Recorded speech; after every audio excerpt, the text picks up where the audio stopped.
Boa noite. Boa noite. Graça e paz. Amém. Glória a Deus. Irmãos, eu não sei nem como agradecer.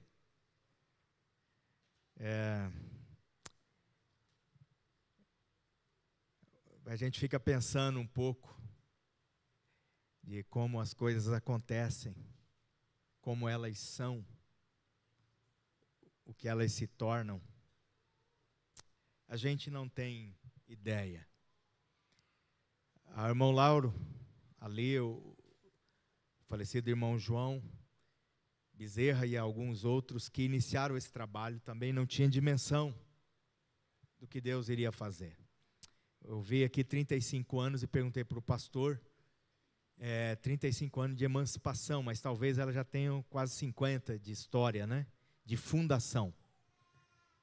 E o que Deus já fez através dessa igreja. Vocês, não, né, pessoas que já passaram por aqui, que conheceram Jesus aqui, hoje estão lá nos Estados Unidos, ou em outros lugares da Europa, do Brasil, estão frutificando. Então a gente não tem ideia. É como Jesus disse, o grão de mostarda. É como o fermento numa massa. Você pega uma massa de trigo ali e coloca fermento nela. E você não vê, mas daqui a pouco aquela massa vai crescendo, vai tomando dimensão. O reino de Deus é isso, né? E eu faço parte também dessa história, né? Eu estava até vendo o pessoal ali, poxa vida, quando eu cheguei na igreja, aqui na igreja, em 1900 antigamente, tinha uma bateria por aqui, não tinha tocador. E aí eu, né, Maria Janu? Eu falei para o João, João, os músicos me amavam. É que eu tinha interpretado errado. O pastor Cido trouxe um aqui, aquele pastor Saulo, lembra? Lembra, Saulo? E o Saulo revelava as pessoas, e revelava e falava não sei o que, um monte de coisa da vida da pessoa e tal. E eu achei aquilo muito interessante. Eu falei, poxa vida, eu queria que esse cara falasse de mim, né? Alguma coisa que Deus revelasse e mostrasse. Falei, só não quero que me chame lá na frente, tenho vergonha, né? Eu queria que ele falasse comigo particular. E aí, Deus usou muito a vida dele aqui para falar com muita gente. Aí na saída do culto, o pastor Cido falou, pastor Saulo vai estar lá na porta cumprimentando. Quando ele me cumprimentou, ele falou, para aí que eu preciso falar com você. E Deus usou a vida dele para falar comigo, entregar algumas coisas. Só que ele disse assim, para você entender que é Deus que está falando com você, e ele foi e apontou a bateria, era em algum canto aqui, né? Não aqui, o altar era mais ali, não era no cantinho assim? E ele apontou, ele falou, para você saber que é Deus que está falando com você, você tem vontade, eu gosto de percussão, eu fiquei mais olhando o menino ali, tum, tum, né? Eu gosto de percussão. Aí ele falou, para você saber que é Deus que está falando com você, você tem muita vontade de tocar aquele instrumento, né? E só eu e Deus sabíamos disso. E aí, mas ele não falou assim, Deus está me dizendo que você vai ser levita, um músico, e que você vai tocar. Ele disse assim, para você saber que é Deus que está falando, eu vou revelar um segredo que só Deus sabe. Você tem vontade de tocar. Ter vontade de tocar é uma coisa. Eu tenho vontade tem gente que tem vontade até de ir para a lua, mas não, né? Qual a chance? Ter vontade. E eu coloquei na minha cabeça, Deus está me chamando para ser baterista. E aí, irmão, até Deus usar a Maria Januefa e um monte de gente, eu já queria sair da igreja, eu já queria ir para outra igreja. Vocês não têm ideia o tanto de trabalho que eu dei. Mas Deus sempre colocou pessoas na vida da gente, o João, a Maria, são pessoas que eu tenho eterna gratidão. Mas um dia, meu coração queimava, e só Deus também sabia. E era um domingo de manhã, uma escola bíblica dominical, terminou, estava chovendo muito. O pastor Cido chamou aqui algumas pessoas para orar, dessa igreja que iam para o seminário em Cianorte. No final da escola, no final, que naquele dia o pessoal iam levar, e meu coração queimou, cara. Eu falei, de tanta vontade de ir. E estava chovendo, não dava para ir. E o irmão João Bezerra, eu lembro que ele chegou e bateu nas minhas costas assim, e falou, filho, por que você não vai para o seminário? Eu falei, porque eu não posso. Ele falou assim, você tem vontade de ir? Eu falei, eu tenho. Você não pode por quê? Eu falei, por muitos motivos. Primeiro, não tem dinheiro. Segundo, meu pai e minha mãe, mesmo que tivesse, meu pai não me apoiaria. Ele não apoia. E aí ele falou assim, então você pode conversar com eles, converse com o pastor, eu vou pagar o seminário para você. Eu sou fruto do investimento de alguém. E ele pagou o seminário para mim. Depois a igreja também ajudou. Enfim, gente, o evangelho é isso aí. Alguém que ajuda, que apoia, que doa 1 quilo de fubá, um sazon. O que é um fubá, o que é um sazon? Mas no reino de Deus, naquele dia, você vai ver que fubá não é fubá, que sazon não é sazon, é muito mais. É muito além, gente. Entendeu? Isso que você faz, até um copo de água, segundo a Bíblia, até um copo de água que você serve um pequenino, você não vai ficar sem recompensa. Você não, Deus não vai ficar te devendo nada. Então, não há nada que você faça que seja simples demais. E também não há nada que a gente faça que seja muito. Tá? Porque tudo que fizermos ainda é pouco. Mas não há nada que façamos que é tão simples, que não signifique nada. No reino de Deus, tudo tem significado. Tudo tem importância. Nada é por acaso. Deus não fez nada por acaso. Nem eu, nem você. Deus não faz nada porque não tinha o que fazer e hoje eu vou desenhar o Sidão. Olha que coisa linda. Ah, meu Deus do céu. Né? Aí eu me pergunto, por que fazer o Sidão, Deus? Né? Brincadeira, pastor. Chimarrão, cara. Hoje nós, o pastor gritando, não é, pastor João? Implorando de todo lugar, Sidão, Sidão. Eu queria que você viesse aqui, o Sidão achando que era para vir aqui receber um presente. Não, fazer chimarrão. Para vir. Mas ele sabe preparar um macaco também lá na aldeia, né? Irmão, nós criamos uma lá e pregamos uma, e esses caras, até hoje eles acreditam que comeram macaco. Mas armamos uma bem feita, bem armada e tal. E nós fizemos, não era algo planejado, mas aí o cara falou assim, ó, vamos inventar que isso aqui é macaco. Eu não vou comer, você não vai, o outro sim, nós só vamos fazer um migué e tal, e tal, e tal. Aí os caras vão, por isso que eles não comeram, por isso. E os caras depois falaram, gente, não é macaco, não, pastor, é macaco. Eu falei, então tá. Gente, depois de um tempo, a gente não prega mais, só conta história, tá? Então, é bom contar história. Mas eu quero que você abra a tua Bíblia.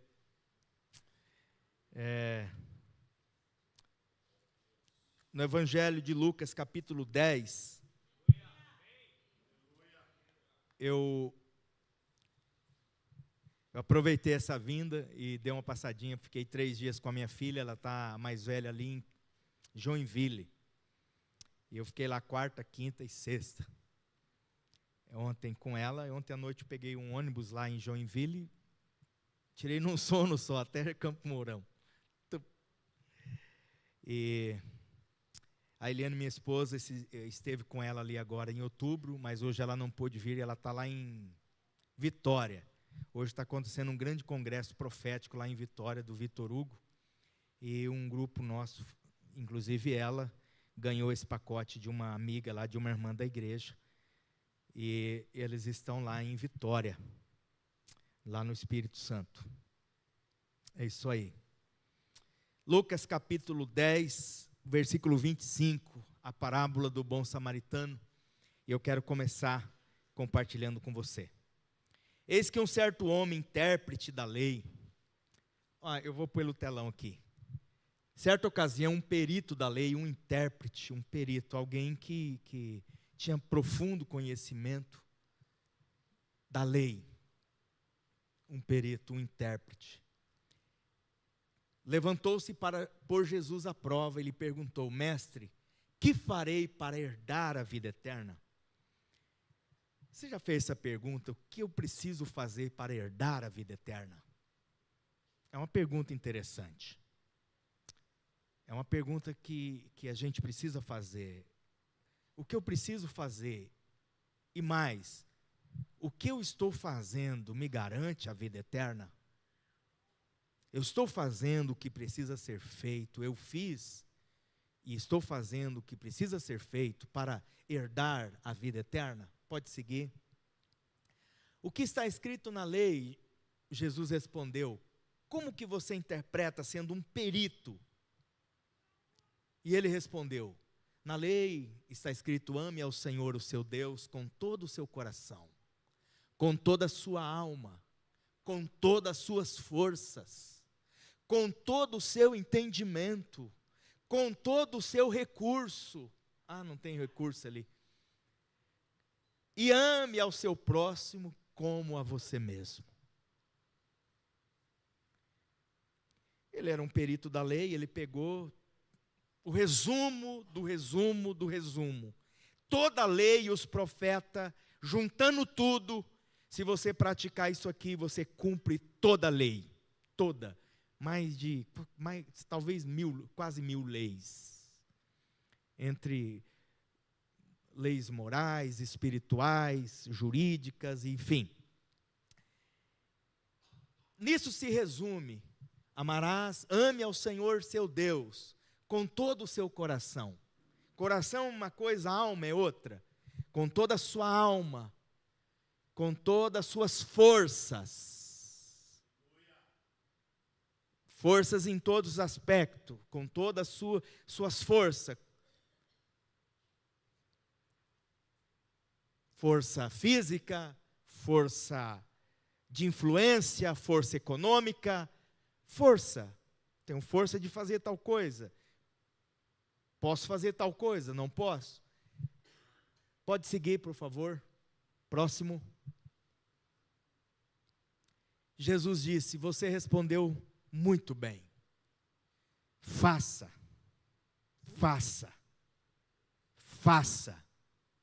Pratique. Faça e viverás.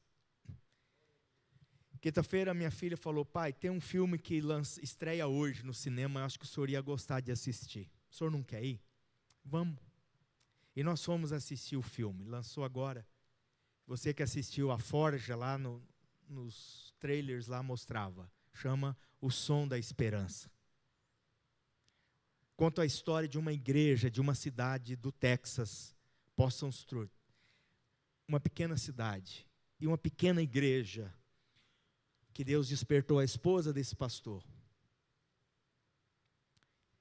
E eles começaram um trabalho, eles fizeram um levantamento quantas igrejas existiam no Texas, quantas igrejas nos Estados Unidos. E eles fizeram um levantamento quantas crianças existiam nesse momento nos Estados Unidos, na fila de espera para adoção. E eles se assustaram do número. E isso mexeu com aquela igreja, mexeu com eles, e eles disseram: como pode? Como pode dizermos que somos igreja aqui nessa cidade, na nossa região, em Poços Trout, como podemos dizer que somos igreja aqui, se existe mais de 120 crianças aqui, na nossa região, debaixo dos nossos olhos, que não tem ninguém que tenha coragem de adotar, crianças implorando para ter um pai, uma mãe, uma casa, um lar, crianças que foram rejeitadas, abandonadas, crianças que eram maltratadas, e que a justiça, e que o setor como é que chama? Da criança, conselho tutelar da infância, junto com assistência social, eles recolhiam crianças que eram maltratadas, e essas crianças estão lá. E aí eles disseram: como nós podemos dizer que nós somos igreja? Como que nós podemos dizer, se somos milhares de cristãos, se tem milhares de crianças na lista de espera, de todas as idades, e não tem ninguém dentro dessas igrejas capaz de dizer assim, nós vamos dar um lar para essa criança. Então ele diz, como nós podemos afirmar? Esse filme é desafiante, e é chocante para nós como igreja, sobre o saber e o fazer e o praticar. E ela entrou para a história, inclusive se tornou um filme, baseado em fatos reais, a história dessa igreja, a história dessa cidade, que eles zeraram.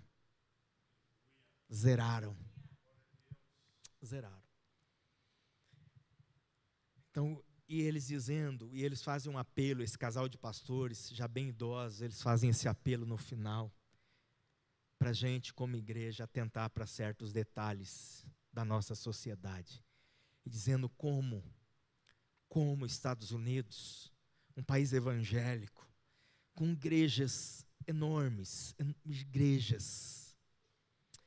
Eu fui em uma igreja, a primeira igreja batista de Dallas, e eu fui lá conhecer os bastidores da igreja, andar um dia com um pastor colega meu, e conversando com o pastor que nos atendeu, ele dizendo, quando o Dr. Robert assumiu aqui a igreja assim assado, nós modificamos, compramos mais aquilo, etc. Foi feita uma reforma.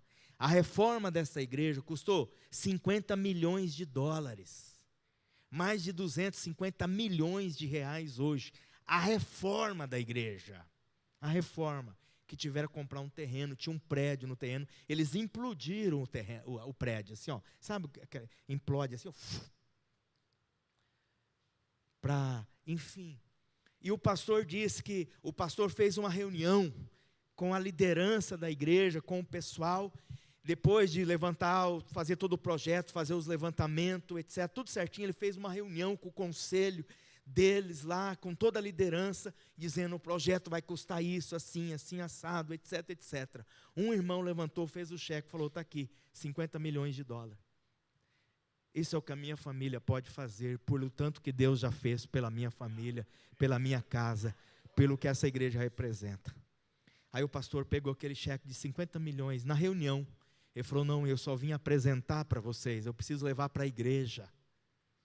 Toda a igreja precisa participar, eu não posso deixar que uma pessoa custeie tudo, pague tudo, que apenas uma pessoa seja abençoada. Aí ele disse, pastor, o senhor não precisa nem divulgar. Esse é o que a minha família pode fazer e precisa fazer pelo que Deus tem feito por nós. Mas o senhor pode fazer, lança para a igreja, dê oportunidade para toda a igreja, etc, etc. Então ele diz, como que pode igrejas tão fortes, tão ricas, tão poderosas nos Estados Unidos e ter milhares de pessoas numa fila de espera para serem adotadas?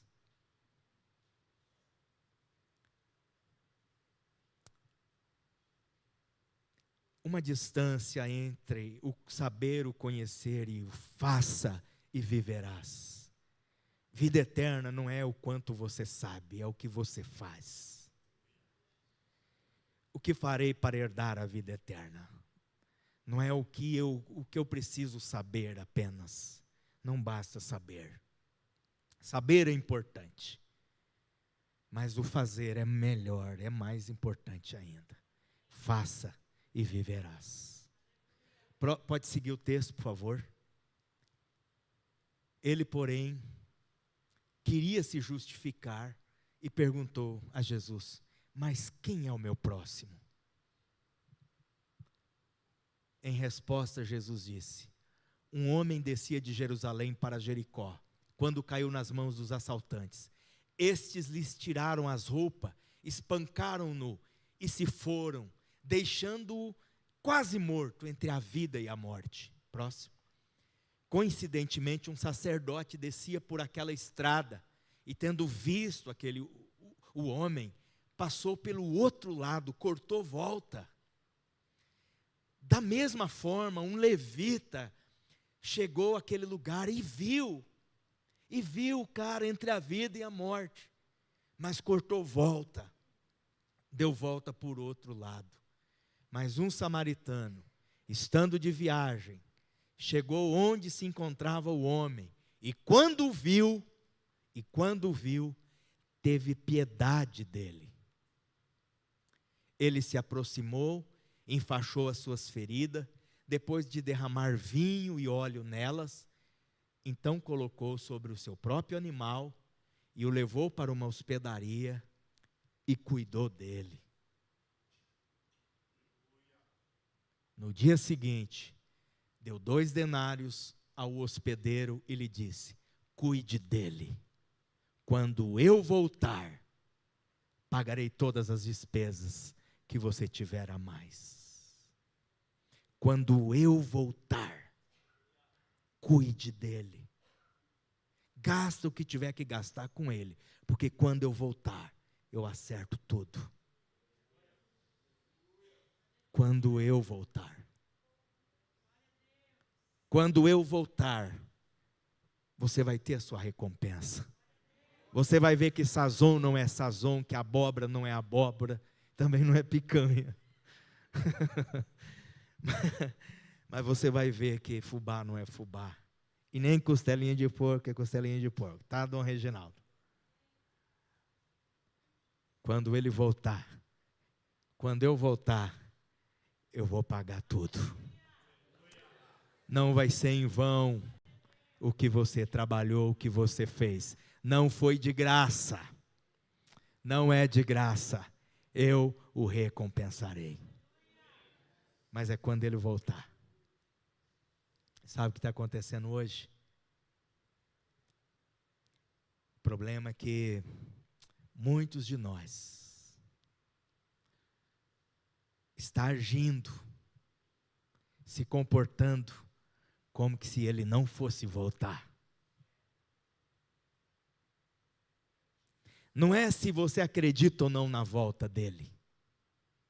Não é se você está ou não preparado se ele voltar, ou quando ele voltar. A questão é que muitos de nós como igreja, têm perdido ou está perdendo, irmãos, a sua identidade, o propósito de ser igreja, de ser cristão, a essência do que é ser cristão de verdade, o que é ser igreja de verdade. E eu estou falando de mim, e eu estou falando de você, estou falando de nós, que somos igreja. Nós não estamos falando de instituição apenas, de prédio, de templo, estou falando de nós como igreja. Qual é o propósito nosso de ser igreja? Como igreja, qual é o nosso propósito aqui, em Alta Floresta, no Brasil, no mundo? Qual o propósito nosso de ser igreja? Qual que é a nossa missão como igreja? Qual que é a nossa missão? Então, primeira coisa que nós precisamos, irmãos, pensar um pouco é: Jesus vai voltar ou não? Jesus vai voltar ou não, igreja? Vai voltar. Quantos creem? Levanta a mão. Ele vai voltar. Jesus vai voltar, qualquer hora dessas. Os sinais, outra pergunta, os sinais que ele disse acerca da sua volta, quando foi interrogado, quando ele perguntou, nas cartas de Paulo, que ele disse: saiba, porém, que no final dos tempos, nos últimos dias, sobrevirão tempos difíceis. O que Paulo fala dos tempos difíceis, e como ele descreve que seriam o comportamento da sociedade, das pessoas, nesse tempo do fim, nos tempos penosos, trabalhosos, nos últimos dias, saiba, porém, quando ele escreveu a Timóteo, ele diz, saiba, porém, que nos últimos dias sobrevirão tempos difíceis, e ele está falando que isso seria nos últimos dias. Pode ler lá como ele descreve esses últimos dias, e faça um cheque, faça como o perito da lei, faça dá uma olhada, e tira as suas conclusões, se tudo que ele descreveu lá, dá uma olhada se não se encaixa a sociedade de hoje, o comportamento, o perfil. Quando ele falou sobre a vinda, sobre terremoto, guerra, peste, só que parece, irmãos, que tudo está se tornando, parece que é tão normal, que nada mais choca a gente. Covid não choca. Covid, todo mundo imaginava, poxa, depois de uma situação dessa, o povo vai acordar para Deus. E aí? Terremoto, a gente está vendo todo dia, agora vem um ali, vai arrebentar com tudo a Flórida, não sei para onde. A guerra, agora a Coreia do Norte mandou não sei quantos mil soldados lá para a Ucrânia, para a Rússia, tal. A Israel, mais uma vez, mandou não sei quantas bombas lá. O Irã agora vai contra-atacar Israel por esses dias agora, vai dar o troco. Todo dia. O interessante é que Israel, tudo que Israel pregava e aguardava e falava é, gente, nós estamos aguardando a grande vinda do Messias. O Messias, o Salvador. Nós, Israel, estamos aguardando o nosso Redentor, o nosso Rei, o Messias, Ele virá. A Torá, as Escrituras, as leis, tudo diz, tudo fala, descreve, Ele virá. Mas a questão é, Ele veio, Ele viveu no meio deles, comeu, jantou, dormiu, andou, passeou nas ruas, foi nas festas, no casamento, foi em tanto, Ele esteve, e eles estavam tão, que eles não perceberam. E eles que estavam tão assim, aguardando, era o povo, a igreja, era eles que aguardavam tanto, que ansiavam tanto pela vinda do Messias. Mas eles estavam tão, anestesiados, ou tão acostumados com os fatos, com os acontecimentos, que ele veio, cumprindo, se encaixando em todos os sinais a respeito do Messias, como que seria? Tudo que Isaías descreveu, como que ele ia nascer de uma vez, tudo, ele veio, e eles não perceberam, passaram batidos.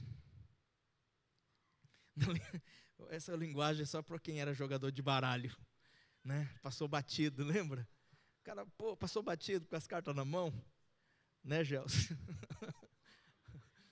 Então, será que certas coisas, quando eu me converti, o João Roberto e a Maria Genuefa, que lideravam os jovens, principalmente a Maria, eles colocavam terror na gente. Vocês não têm ideia, sou traumatizado. E sabe, irmãos, tinha umas coisas que eles falavam assim, que era pecado, sabe? Só que com o tempo, aquele que parecia ser pecado, irmãos, vai se tornando tão normal. Antigamente se ouvia falar assim, por exemplo, num casal que se divorciava, divórcio, parecia ser a besta, o anticristo, um negócio. E hoje parece que ser uma coisa tão normal. Até mesmo no meio da igreja, crente se separar, casar hoje, larga amanhã. Lá em Alto Floresta, agora mesmo você foi atender um menino que casou, não tem 6 meses, soltou a mulher na banguela. Ou ela, ele, os dois em acordo e tal. E eu falei, cara, vamos conversar. Falou, não tem conversa, já está definido. Não tem 60 dias, já está namorando de novo. Foi para outra igreja, e lá já arrumou outra namoradinha na igreja, está namorando, e tal, e foi lá, só que não veio falar comigo não, pastor, eu só mandou recado, assim, eu já falei, só que eu falei, não, você falou com o pastor fulano, mas o pastor da igreja aqui sou eu, Você tem que vir falar comigo, cara. Nós vamos ter uma conversa. Não é assim. Não é assim. Você faz o que você quiser da sua vida. Mas eu vou te explicar umas coisas, como que funciona. Casamento não é brincadeira. Você tem que entender o que a Bíblia fala. E a Bíblia continua sendo a Bíblia, a palavra de Deus. Princípios e valores não mudaram, não. Não mudaram. E a gente precisa rever alguns conceitos aqui. As coisas não podem ser assim, não. Porque não houve motivo. A menina não traiu ele não traiu a menina. É porque não sei o quê, porque a menina não sei o quê. Eu não vou entrar em detalhes. É porque academia, ela só quer ir para a academia, mas aí ela vai para a academia, mas ele não podia ir na mesma academia dela. E aí, enfim, gente, você não acredita. Eu falei, caramba, vocês namoraram quanto tempo mesmo? E por que vocês casaram, cara? Enfim, as coisas vão... Mas não vim falar sobre isso não, tá, irmãos? Aniversário, festa da igreja. Eu vim falar sobre... Cuida dele. Eu vim falar sobre cuidar dos feridos e machucados. Caído nos becos.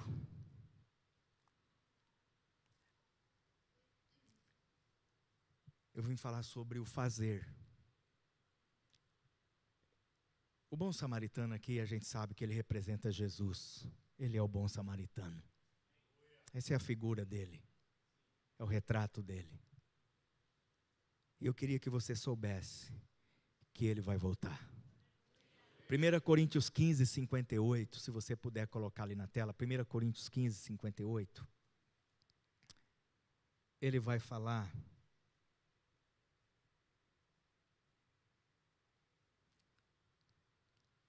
Portanto, meus amados irmãos, mantenham-se firmes e inabaláveis. Sejam sempre dedicados à obra do Senhor. Pois vocês sabem que no Senhor o trabalho de vocês não é em vão. Você tem outra tradução, outra versão? Essa aí é qual? NVI? Você tem alguma outra? Não. Se não tiver, se tiver, você coloca. Aquela que fala, sede firmes e constante. Portanto, meus amados irmãos, aí ó, gosto de, aí ó. Portanto, meus amados irmãos, sede firmes e constante, sempre abundantes na obra do Senhor, sabendo que o vosso trabalho no Senhor não é em vão. Querido, não é em vão. Capítulo 15 de 1 Coríntios, Paulo está escrevendo.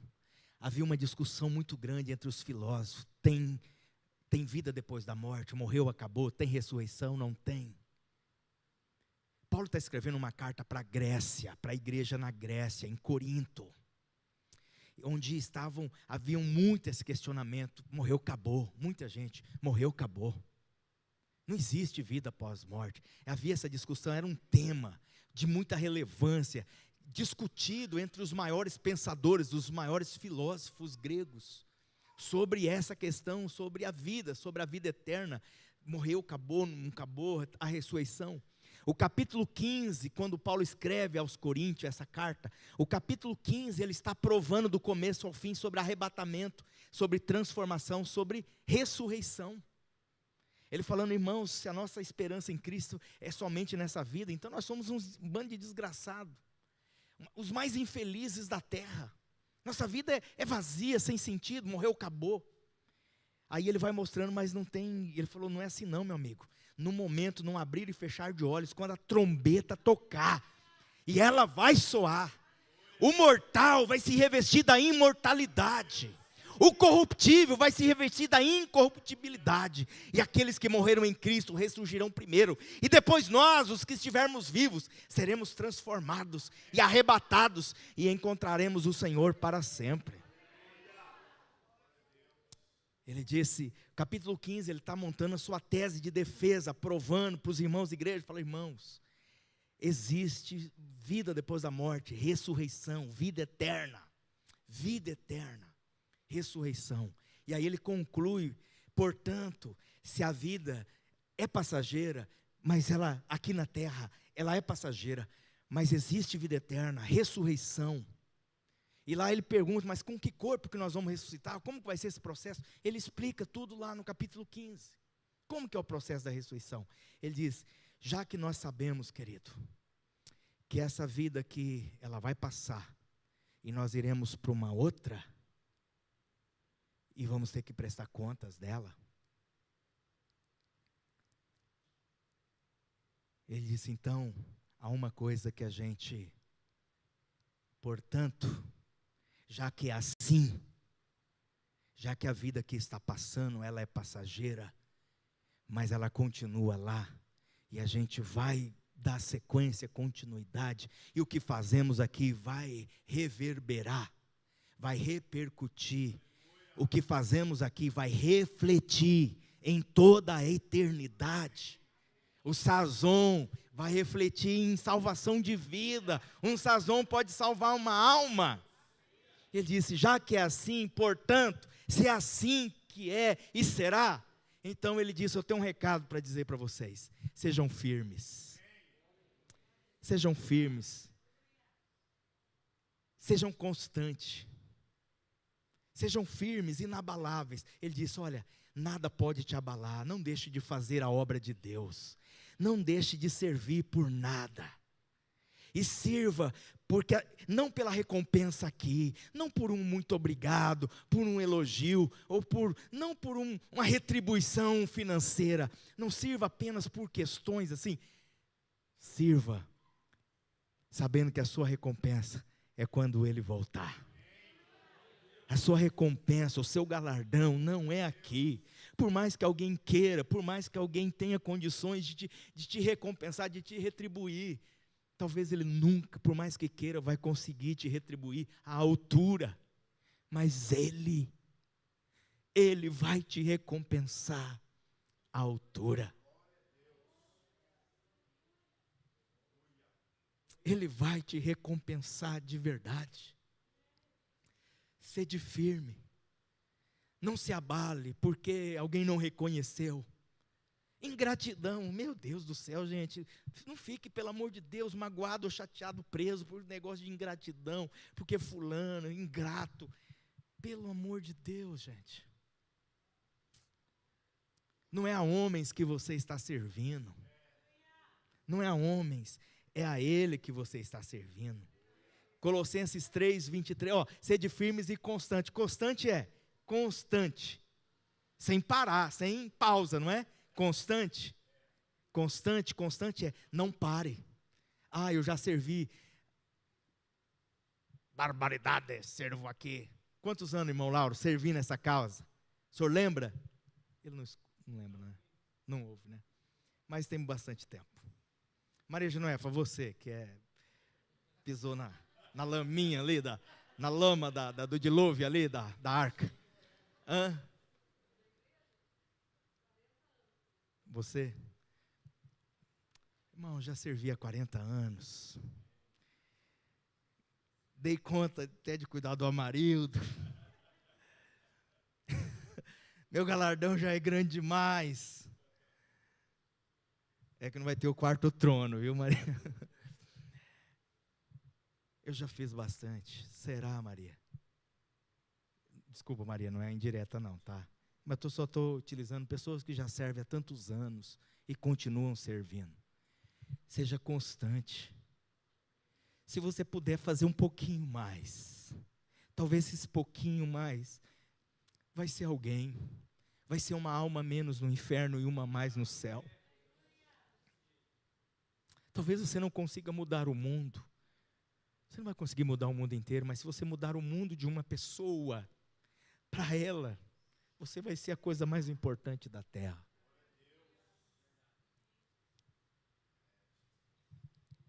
Talvez nem significa muito para você, mas para quem está recebendo, você não tem ideia. Para quem está com fome, um pacote, 1 quilo de arroz, você não tem ideia quanto é importante.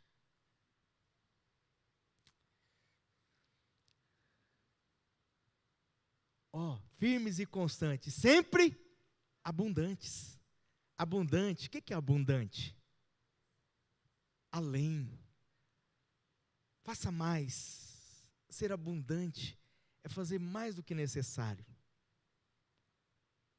Ser abundante era quando a minha mãe fazia a gente devolver açúcar que ela pegava do vizinho emprestado.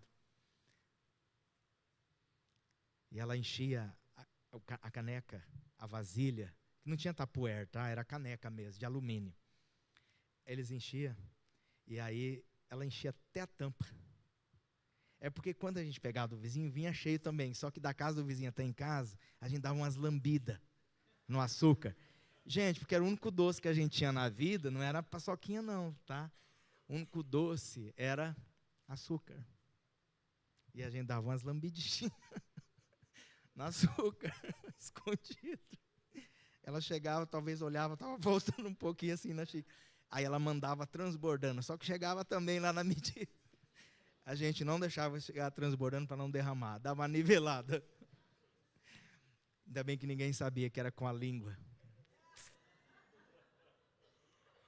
Mas ninguém morreu por causa disso, sabe? Estão todos vivos. Sede firme e abundante. A minha mãe sempre queria colocar além, a mais, abundante. Porque o seu trabalho vai ser muito bem recompensado. Colossenses 3, 23, 24. Estou finalizando, tá, gente? Colossenses 3, 23, 24. Colossenses. E tudo quanto fizerdes, faça de todo o coração.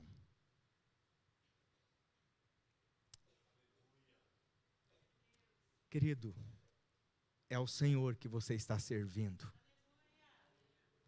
Naquele dia ele dirá: vinde benditos de meu Pai. Tome por herança o reino que está preparado desde a fundação do mundo. Tive fome, me desses de comer. Tive sede, me desses de beber. Era estrangeiro, me hospedaste, estava doente, fostes me visitar. Senhor, eu nunca te vi isso. Eu nunca te vi assim lá na rua, na Avenida Rio de Janeiro, Tuneiras do Oeste.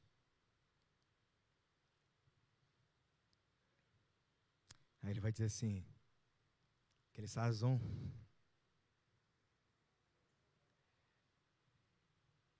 Quando você serviu aquelas pessoas, aqueles pequeninos, era a mim que você estava servindo. Era a mim. Tudo quanto fizerdes, faça de todo o teu coração. Faça com amor, faça com alegria, faça o melhor que você puder. Seja abundante. Seja constante, não pare. Vá além. Pastor, eu já oro. E se você orasse um pouquinho mais? Isso ajudaria. Pastor, eu já jejuo. E se eu jejuasse um pouco mais? Pastor, eu já dizimo. E se eu ofertasse mais? Se eu pudesse, além de dizimar, poder ofertar? Se eu pudesse dizer assim, ó, pode mandar todo mundo para o encontro, eu pago. Eu tivesse condições de pagar, seria bom.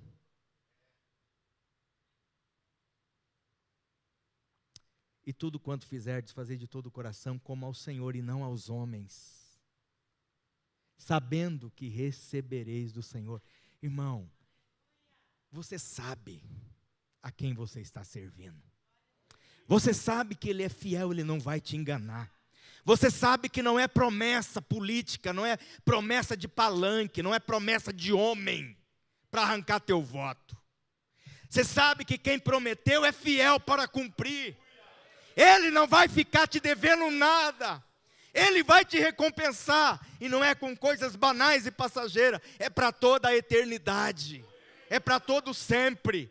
Por mais que Ele te recompensasse aqui com uma boa quantia de dinheiro, com um carro. Mas o ladrão pode roubar. A ferrugem pode comer. A inflação pode acabar com o seu patrimônio. Mas ajunte tesouro. Aonde a ferrugem não come, a traça, ladrão. Ninguém vai pôr a mão no que é seu. Aleluia. Aleluia. Faz o que você puder fazer, o que precisar ser feito. Quando eu voltar, eu vou te pagar. Eu vou te recompensar. Veio um versículo agora, mas eu não anotei, eu não sei o endereço, mas eu sei o versículo. Pedro falou assim para Jesus: se você achar aí, campeão, eu vou ver a tua proatividade. Brincadeira, cara. Pedro falou assim: Senhor, nós deixamos tudo para te servir, o que a gente ganha com isso? Jesus falou para ele: Pedro, ninguém que tenha deixado casa, irmãos, família, por amor a mim, do Evangelho, que não receba 100 vezes mais nessa vida.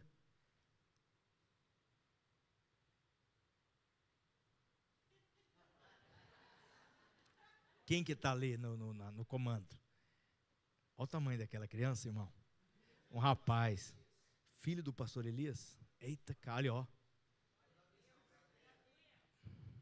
Ei, Davi. Gente, eu vou te pagar um açaí, cara. Stay here. Ó, lá em vou te pagar lá em Bragança, no Pará. Agora, eu não falei que não vou pagar a sua passagem, não estou prometendo o açaí. Como você vai lá, não sei, brincadeira. O texto está aí já, ó. Então Pedro, aí ó, o menino já está na nossa frente, ó, quer o açaí também, ó. Aí, ó, quer o açaí também. Ganhou um açaí, tá, campeão? Você ganhou um açaí. Olha lá, ó. Então Pedro, tomando a palavra, disse-lhe: eis que nós deixamos tudo e te seguimos. O que a gente ganha com isso? Ó, próximo agora. E Jesus disse: em verdade vos digo, que vós que me seguistes, quando na regeneração o Filho do Homem se assentar no trono da sua glória, é nesse dia que você vai ser recompensado. Também vos assentarei sobre 12 trono para julgar os 12 tribos de Israel. Próximo. E todo aquele que tiver deixado casas, ou irmãos, ou irmãs, ou pai, ou mãe, ou mulher, ou filhos, ou terras, por amor do meu nome, receberá 100 vezes tanto, e herdará a vida eterna. Só que eu falei para Jesus, comigo, eu falei: Jesus, comigo muda a matemática, porque o Senhor falou que nessa vida, eu vou receber 100 vezes tanto por tudo que eu deixei para te servir. Eu falei: eu não deixei nada, então 100 vezes nada é nada. Eu falei assim, ó, eu fui para Jesus com a cara e a coragem. A única coisa, claro que a gente deixa o pecado, mas ele está falando aqui de coisas, de valor que a pessoa deixou, ele vai receber 100 vezes mais em casa, e etc. Aí eu falei: ô Jesus, eu quero receber assim mesmo, sem ter deixado muita coisa, né? Mas é isso aí, gente. Qualquer coisa que você tenha que renunciar, qualquer sacrifício, 100 vezes tanto,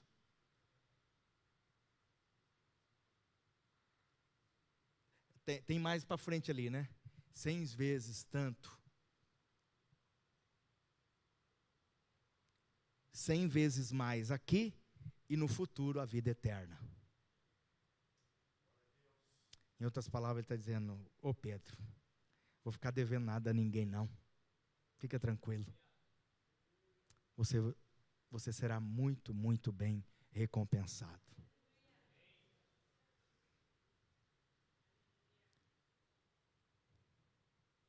Claro que é bom ter o reconhecimento do trabalho da gente. E eu quero finalizar com você, João 13, 1, 17. Eu encerro. João 13, 1. João 13. Um pouco antes da festa da Páscoa, sabendo Jesus que havia chegado o tempo em que deixaria esse mundo e iria para o Pai, Jesus, sabendo que ele tinha poucos minutos, poucas horas, o tempo dele havia se esgotado, a hora dele havia chegado. Então, se é o último tempo que eu tenho, com que eu vou gastar esse tempo? Se me restam minutos, o que eu vou falar para minha família? Quais os recados, quais as instruções? O que é mais importante? Porque nesse momento ninguém quer perder tempo com coisas supérfluas, coisas banais. É ou não é? Você vai aproveitar esse momento agora com aquilo que você julga ser o mais importante. Não é? E Jesus, então, nessa última reunião, sabendo que já havia chegado o tempo em que deixaria esse mundo e iria para o Pai, tendo amado os seus que estavam no mundo, os amou até o fim. Pronto. Estava sendo servido o jantar, e o diabo já tinha induzido Judas Iscariote, filho de Simão, a trair Jesus. Jesus, sabendo que o Pai havia posto todas as coisas debaixo do seu poder, que viera de Deus e que voltava para Deus, ele, sabendo de tudo isso, ele se levantou, tirou a capa, colocou uma toalha, se cingiu com uma toalha em volta da sua cintura, pode seguir. Depois disso, pega uma bacia com água e começa a lavar os pés dos discípulos e a enxugar com a toalha. Próximo. Então chegou até Simão Pedro e lhe disse, então chegou até Simão e Pedro disse para ele, Senhor, o senhor vai lavar meus pés? Jesus respondeu, você não compreende o que agora estou fazendo, mas vai entender depois. Pedro disse, nunca, jamais o senhor vai lavar meus pés. Jesus respondeu, se eu não lavar os seus pés, você não tem parte comigo. Simão Pedro então respondeu, Senhor, então não apenas os pés, pode dar um banho, pode lavar a cabeça, tudo. Pronto. Jesus respondeu, quem já se banhou, quem se banhou, precisa apenas lavar os pés, porque o corpo já está limpo. Vocês estão limpos, mas nem todos. Pronto. Jesus sabia quem iria traí-lo, porque por isso ele disse que nem todos estavam limpos. Quando terminou de lavar os pés, Jesus vestiu a capa, voltou de novo, se sentou na mesa e perguntou, vocês entendem o que eu estou fazendo? Vocês não me chamam Senhor, Mestre, e eu sou, e é verdade. Eu sou Senhor, eu sou Mestre. Então, eu sendo Senhor e Mestre, eu peguei a bacia e a toalha. Vocês também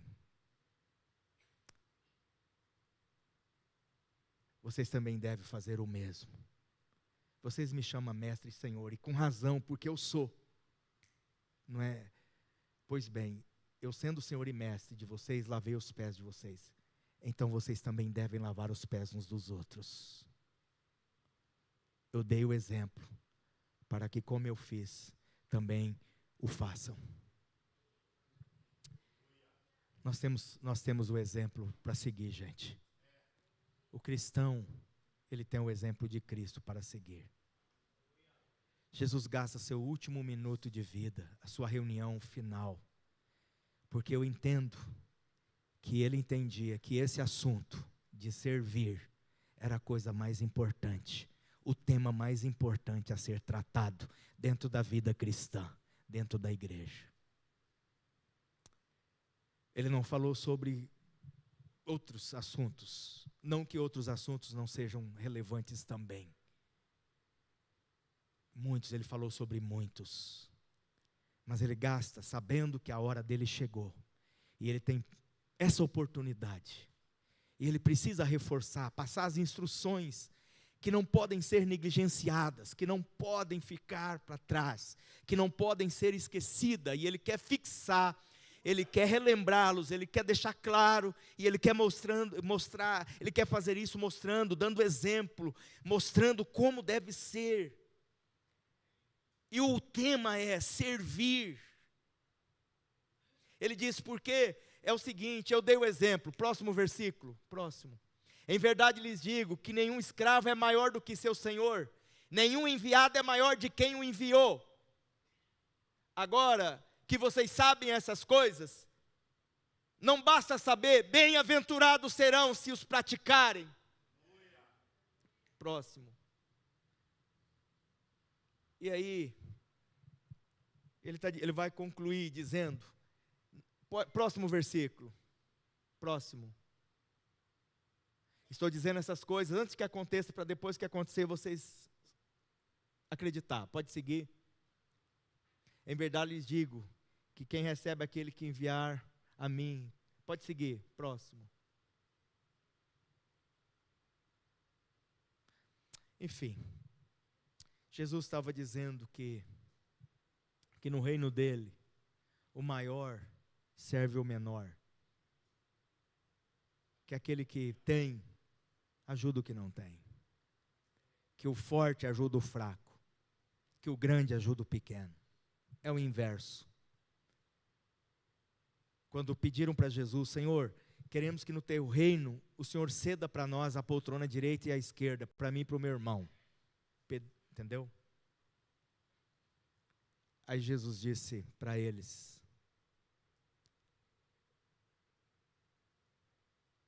olha, eu vou deixar a pista. O maior lá é o que mais serve aqui. Aqui funciona o menor, serve o maior.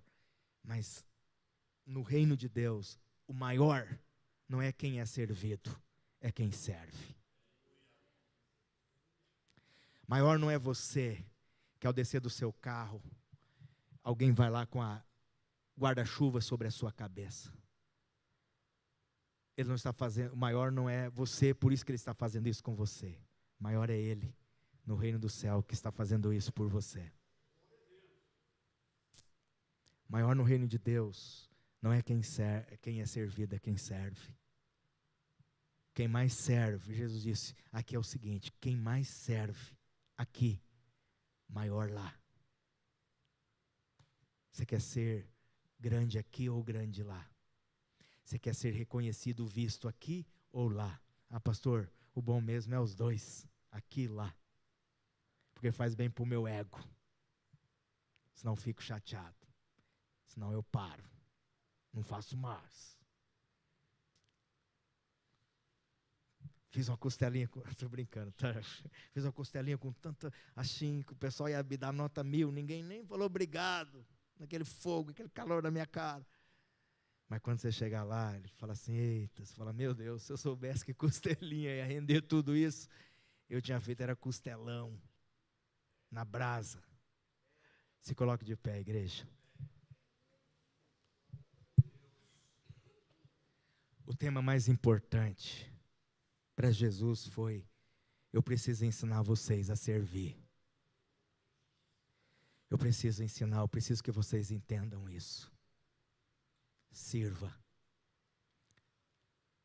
Não importa. Mesmo não conhecendo, todo machucado, não sabia o nome, quem era.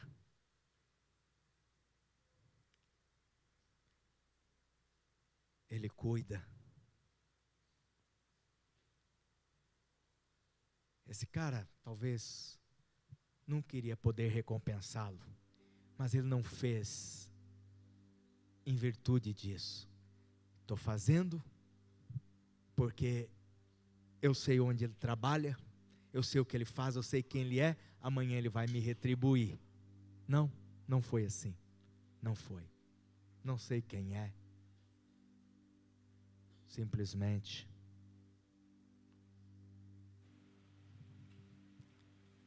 Deus te colocou em posições para você servir.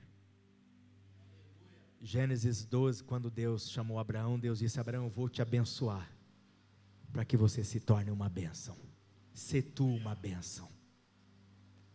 Deus quer te abençoar, meu irmão, mas não é para você ser o abençoadinho do papai, do céu. Deus vai te abençoar, para que você abençoe outras pessoas. Deus vai te abençoar para você ser bênção na vida de outras pessoas. Deus quer te prosperar, mas não é para você se tornar escravo do dinheiro. Agora não tenho mais tempo para o Senhor, porque agora eu tenho que cuidar dos meus negócios. Deus vai te abençoar. É para você ter mais tempo ainda para servi-lo melhor, e mais, e mais, e mais. Nós não podemos perder o propósito. Nós não podemos perder o foco. E isso é muito fácil. pode acontecer. Nós não podemos deixar Satanás roubar o nosso coração, porque o nosso tesouro não está aqui, queridos. Você não pode pôr o seu coração nos tesouros daqui. Teu coração precisa estar no tesouro de lá. Aonde estiver o teu tesouro, teu coração vai estar ali. Teu tesouro não pode estar nesta terra. Não estou dizendo que você não pode ser um homem próximo, uma mulher próxima. Eu quero que você seja muito próximo. Mas quanto mais você prospera, mais pessoas você vai poder empregar, mais você vai poder ajudar na obra de Deus, mais você vai poder abençoar outras pessoas, mais e mais você vai poder abençoar.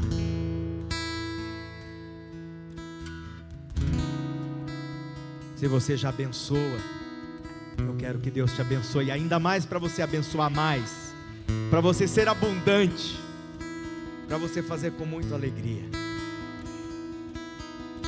Eu oro para que o seu salário de hoje só seja o teu dízimo o ano que vem. Olha só, a minha oração é para que o teu salário de hoje, cheio, sem os descontos, bruto, vai ser só o dízimo o ano que vem, mensal. Mas não é para você ficar besta, não, agora, gastar só com sapato, só com viagem. Compra sapato, viaja, faça o que você quiser, mas aumenta a sua, abençoe mais pessoas, abençoa a África, abençoa a construção, abençoa a creche, manda fazer sala, abençoa as pessoas.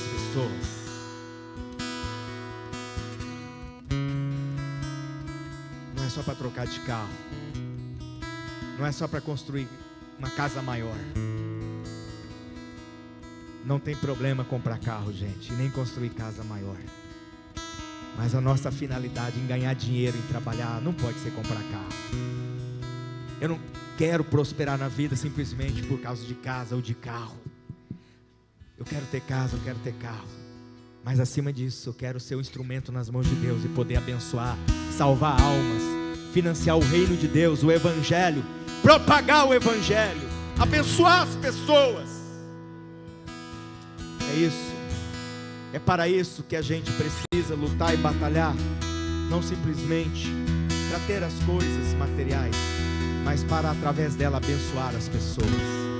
Deus coloca a gente em lugares tão estratégicos. Eu quero aqui publicamente agradecer muito o João Custódio.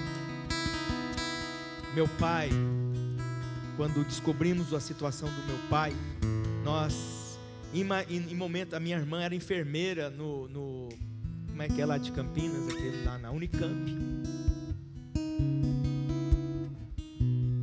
Solange, temos que enviar o pai aí, etc, porque ele vai ter que fazer um procedimento cirúrgico assim assado e tal, coração, o negócio ia certo. Fez o cateterismo aqui e tal, e fomos lá achando que São Paulo, porque a minha irmã trabalhava no Unicamp, porque ela é enfermeira, porque isso e aquilo. A cara não sabia nem quando ia entrar na fila. Meu irmão mora aqui, manda o pai para cá. No outro dia, através do custódio do João, meu pai estava já fazendo. Na mesma semana meu pai já fez todo o procedimento. Um pastor me ligou, me passou uma situação dele lá de Colíder. Ele falou: pastor, eu tenho que fazer 3 a 4 safena. Minhas veias, eu estou com uma veia 98% entupida. Eu falei: misericórdia. E eu vindo de Sinop, passei em Colíder lá na casa dele, tomar um café, que a esposa dele faz um cuscuz muito bom. E eu passei lá tomar um café com cuscuz, que ela sabe que eu gosto. Ela falou: passa aqui. E eu conversando com ele, ele me explicando. Ele falou: pastor, cada procedimento pediram 40 mil reais. Eu teria que ter de 120 a 160 mil. Falei: pastor, eu vou morrer de qualquer jeito, cara. 3 filhos advogados entraram na justiça para tentar encaminhar ele pelo SUS, etc. Diante de Deus, não estou contando história não, gente. Eu estou diante de Deus, no altar do Senhor. Liguei para o João. Eu ia trazer meu pai para cá, fazer uma revisão. E eu falei: pastor, o senhor quer ir assim, assado? Ele: eu quero, pastor. Eu falei: então, assim, quase que eu falei assim, um documento toda a família. O cara com 98% da veia entupida, morrer na estrada de carro comigo até lá. Eu falei: ó, família não vai me processar. Todo mundo, liguei para os 3 filhos, falei com os 3, com a esposa, todo mundo. Vai, pastor, pior é morrer aqui. Trouxemos ele, chegamos tipo hoje à tarde. No outro dia de manhã em Cianorte, né, João? Fomos lá, já pegamos, fizemos o exame e tal. Fomos lá no custódio. Custódio, Deus te abençoe, meu irmão. Você não tem ideia as centenas de pessoas que têm sido abençoadas através da sua vida, do seu trabalho. Esse homem, ele não tem nem como te agradecer, mas esse homem, ele é muito grato. Ele fez todos os procedimentos, não gastou um centavo. Deus coloca pessoas, Deus te coloca, como colocou a rainha Esther lá. Esther, olha, Deus te colocou aí. Não foi você que ganhou um concurso de beleza porque você é linda, maravilhosa. Ah, mas eu ganhei um concurso, por isso eu estudei muito, passei no concurso, por isso hoje eu sou juíza, por isso hoje eu sou. Aí Mardoqueu falou assim: minha filha, você era uma órfã, perdeu pai e mãe, eu criei você. Olha de onde Deus te tirou. Foi Deus que te colocou aí, não foi essa beleza toda não, Esther. Foi Deus. Aí ela entendeu. Ela falou: então ore e jejue 3 dias e eu vou resolver essa parada. E ela foi diante do rei, salvou toda a nação de Israel. Foi Deus que te colocou, Esther. Mardoqueu falou: quem sabe se não foi para essa hora, esse propósito que você veio ao mundo, essa sua missão, Esther. Deus vai usar você para salvar a nação de Israel. E Ele a usou. Ele pode usar você também, querido. Deus não te colocou onde colocou por te colocar. Deus vai te colocar. Deus te deu talento, recursos. Não é para você ficar criticando. Eu fui pregar numa igreja nossa, lá do Mato Grosso, aniversário dela, agora recente, eu não vou dar o nome. Eu fui pregar lá, e aí eles fizeram, irmão, uma peça. E o Espírito Santo não deixa a gente nem zombar, né? Aí fizeram uma peça lá assim, os irmãos, muito simples. Mas a pastora da igreja, ela, um grupo de pessoas assim, na faixa, já tudo madurando, 60, né? Não madurão, né, João? Poxa, que isso, pastor? Garoto de tudo. Então, o pessoal. Aí, na hora, eu falei assim: meu Deus, essa peça aí é muito simples, né? Poxa, aniversário. Eu comecei a pensar, irmão, o Espírito Santo falou. Aí eu olhei para a igreja, cheia de jovens, meninos ali com talento para ser ator de Hollywood. Só não descobriram ele ainda.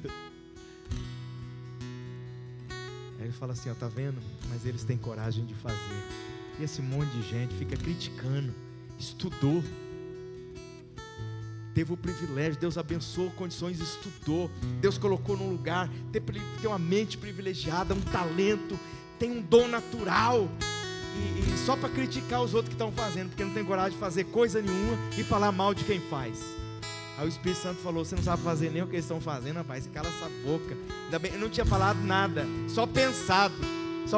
Eu falei: meu Deus do céu, essa peça é muito amadora, né? Assim, eu só pensei, a mente da gente, né, o capeta também sopra às vezes, eu já queria julgá-lo. E eu falei: meu Deus. O Espírito Santo falou: rapaz, você não sabe o que você... Muita gente Deus abençoou com tanto, então tem feito tão pouco. Uns deixaram por causa de uma crítica. Uns deixaram de fazer, pararam porque ouviu uma coisa distorcida. Mas eu venho aqui nessa noite em nome de Jesus para dizer para você: volte a fazer. Não é para o fulano, para o ciclano, não é para ele que você está fazendo, é para ele. É para ele. A tua recompensa não é aqui, é quando ele voltar. E ele vai voltar. E o nosso encontro com ele vai ser glorioso. As bodas do Cordeiro, irmão, vai ser tremendo. O negócio vai ser demais. Demais, demais, demais. Entendeu? Eu não esqueço nos jogos escolares, quando eu fui pela primeira e única vez, o João levou por misericórdia, né? É porque eu era a promessa do time dele. Mas Tuneiras tinha sido campeão em 91, né, João? Lá em Palmas. E aí era favorito, 91, não precisou nem disputar o regional, foi direto, foi lá em Paraíso do Norte, 92 disputar. E já fomos direto para disputar. Então, quando entrou a delegação de Tuneiras do Oeste, irmão, nos jogos abertos, um negocinho de, né, ali, irmão, nós entramos assim, né, fala assim, todo mundo, esses aí foram os campeões do ano passado, campeão do ano passado, campeão do ano passado, campeão do ano passado, campeão do ano passado. E a gente lá assim, né? Agora chegar naquele dia, irmão, diante do Rei dos Reis, não para receber a medalha de ouro, sabe, do melhor maratonista, melhor lutador. Você vai ser, já pensou, gente, no reino de Deus, nas bodas do Cordeiro. Venha, bendito de meu Pai. E Ele apertar assim no telão e mostrar você dando sazon.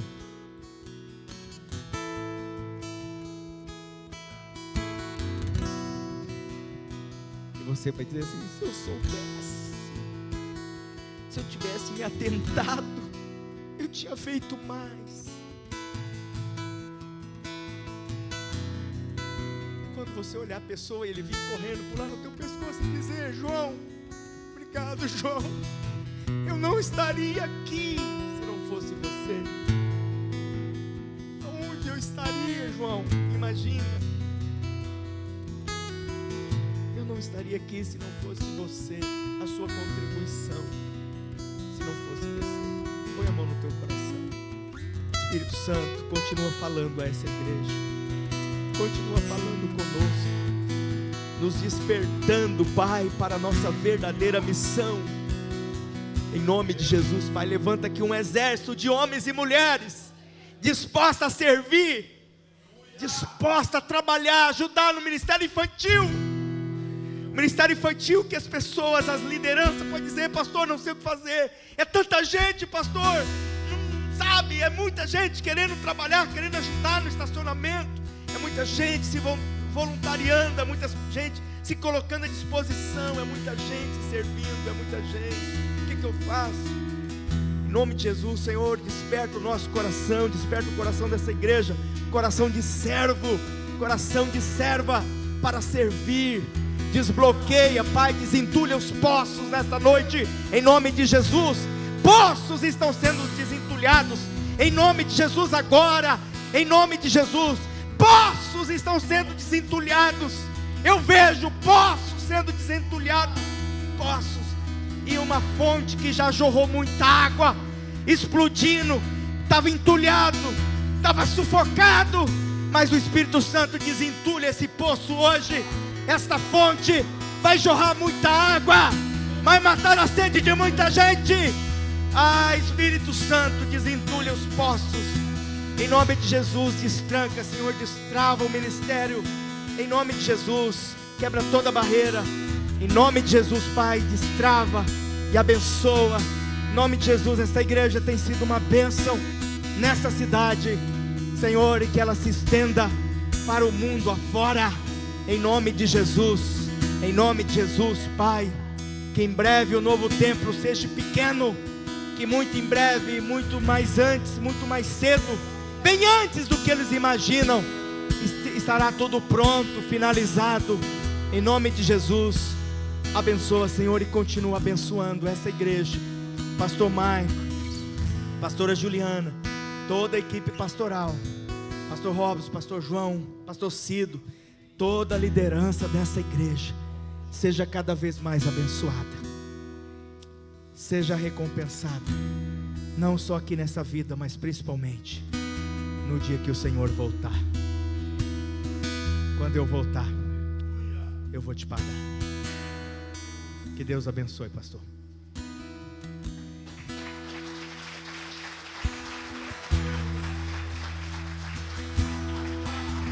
Aleluia. 1, 2, 3.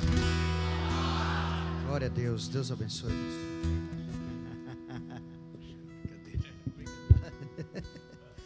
Palavra poderosa. abençoadora. Obrigado, pastor, por este momento tão especial. Nós estamos encerrando já. Amanhã nós não teremos culto na parte da manhã. Nós só vamos ter à noite, tá? E o pastor Marildo vai estar pregando novamente aqui essa palavra, né? Uma palavra maravilhosa. Se não me engano é o Antônio da Jaca que está ali. Seja bem-vindo, meu amigo. É o Antônio Carlos. Está fazendo mestrado em Portugal, é isso, né? Deus abençoe você, meu amigo. Satisfação poder rever você. Seja muito bem-vindo. Saiba que essa casa aqui é tua também. A propósito, todos os demais irmãos, agradecer, né, o pastor Gabi está ali, né, veio lá de Cianorte, né, o pastor Gelson de Aparecida do Oeste, né, com os irmãos ali, toda a família, todas as pessoas que estão conosco, que Deus possa abençoar grandemente a vida de vocês, em nome de Jesus, que Deus possa abençoar poderosamente cada um. E quero deixar o convite para amanhã vocês estarem com a gente aqui, amém? Em nome de Jesus Cristo de Nazaré. Vamos orar agradecendo a Deus. Senhor, obrigado, ó Pai, por esta noite, por essa palavra tão poderosa, Deus, que o Teu Filho trouxe aos nossos corações. Ó Deus, que o Senhor, ó Deus, continue reverberando, ó Deus, essa palavra no nosso interior. Ó Deus, porque nós queremos viver aquilo que o Senhor tem, ó Deus, para nós. Ó Deus, que o Senhor possa nos conduzir, ó Pai, em paz aos nossos lares. Ó Deus, nos dá uma noite de descanso maravilhosa. Ó Deus, e que os efeitos e o fruto dessa palavra, ó Pai, elas possam realmente, ó Deus, vir, ó Deus, naquilo mais profundo da nossa alma. Ó Deus, e não cair no esquecimento, no nome de Jesus. Amém e amém. O amor do Senhor Jesus Cristo, o amor de Deus, a graça do Senhor Jesus Cristo, as eternas consolações do Espírito Santo seja com toda a igreja. E a igreja diz amém. Amém. Vai na graça e na paz. Deus abençoe o Júnior e a Giovana, Deus abençoe que estão conosco grandemente lá de Itapejara, o Júnior também e a Luana.